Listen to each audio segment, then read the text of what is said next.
Hi everyone, welcome back to ಅನ್ಬಲರ್ನಿಂಗ್.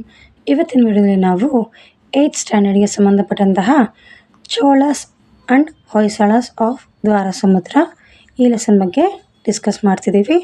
ಈ ಚೋಳಾಸ್ ಬಂದ್ಬಿಟ್ಟು capital ಬಂದ್ಬಿಟ್ಟು ತಂಜಾವೂರ್, ಹೊಯ್ಸಳ ಅವ್ರದ್ದು ಕ್ಯಾಪಿಟಲ್ ಬಂದ್ಬಿಟ್ಟು ದ್ವಾರಸಮುದ್ರ.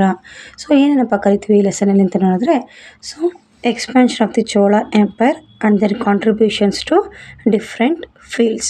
ಸೊ ಚೋಳಾಸು ಅವರ ಡೈನಾಸ್ಟಿನ ಯಾವ ರೀತಿ ಎಕ್ಸ್ಪ್ಯಾಂಡ್ ಮಾಡಿದ್ರು, ಅವರ ಕಾಂಟ್ರಿಬ್ಯೂಷನ್ಸ್ ಏನು, ಮತ್ತು ಹೊಯ್ಸಳಾಸು ಯಾವ ರೀತಿ ಎಸ್ಟಾಬ್ಲಿಷ್ ಮಾಡಿದ್ರು ಮತ್ತು ಅವರ ಕಾಂಟ್ರಿಬ್ಯೂಷನ್ಸು ರಿಲಿಜಿಯನ್ಗಾಗಲಿ ಲಿಟ್ರೇಚರ್ಗಾಗಲಿ ಆರ್ಟ್ ಆ್ಯಂಡ್ ಆರ್ಕಿಟೆಕ್ಚರ್ಗೆ ಯಾವ ರೀತಿ ಆಯಿತು. ಸೊ ಎಲ್ಲ ಡೀಟೇಲ್ಸು ನಾವು ಈ ಲೆಸನಲ್ಲಿ ತಿಳ್ಕೊತೀವಿ. ಸೊ ಈಗ ಲೆಸನ್ ನೋಡೋಣ. ದ ಚೋಳಾಸ್ ಯಾವಾಗಪ್ಪ ರೂಲ್ ಮಾಡಿದ್ರು ಅಂದರೆ 850 Cಯಿಂದ 1279 Cವರೆಗೂ ಚೋಳಾಸ್ ಅವರು ರೂಲ್ ಮಾಡ್ತಾರೆ.